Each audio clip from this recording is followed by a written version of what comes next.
দর্শক, ভোজ্য পণ্যের আমদানি নির্ভরতা কমাতে বগুড়ায় শুরু হয়েছে সরিষা আবাদ। আরো জানাতে যুক্ত হচ্ছেন সহকর্মী আব্দুস সালাম বাবু।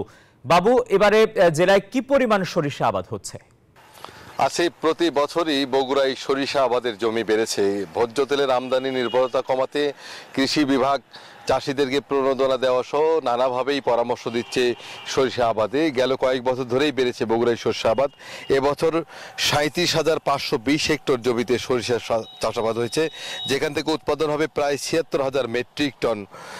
কম খরচে লাভবান হয় প্রতি বছরই চাষের জমি বাড়ছে এবং বগুড়ার বিভিন্ন এলাকায় কিন্তু হলুদের বিছানো রয়েছে মনে হচ্ছে। ফুলগুলো হলুদ আকার ধারণ করছে, কোথাও সরিষার দানাগুলো পরিপক্ক হয়ে উঠেছে।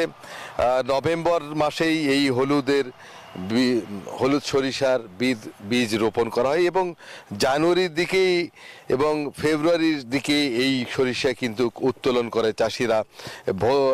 খাওয়ার পাশাপাশি পারিবারিক চাহিদা পূরণের পাশাপাশি তারা কিন্তু এই সরিষা হাটে বাজারে বিক্রি করছে। অনেকে তেল হিসেবে ব্যবহার করছে, অনেকে তেল হিসেবে তৈরি করে বিক্রি করছে। সব মিলিয়ে বগুড়ায় চাষিদের আগ্রহ। বাবু, আপনাকে ধন্যবাদ। 250-টিরও বেশি ডিজাইন অপশন নিয়ে ওয়ালটন স্মার্ট ফ্রিজ, বোঝে আপনার প্রয়োজন।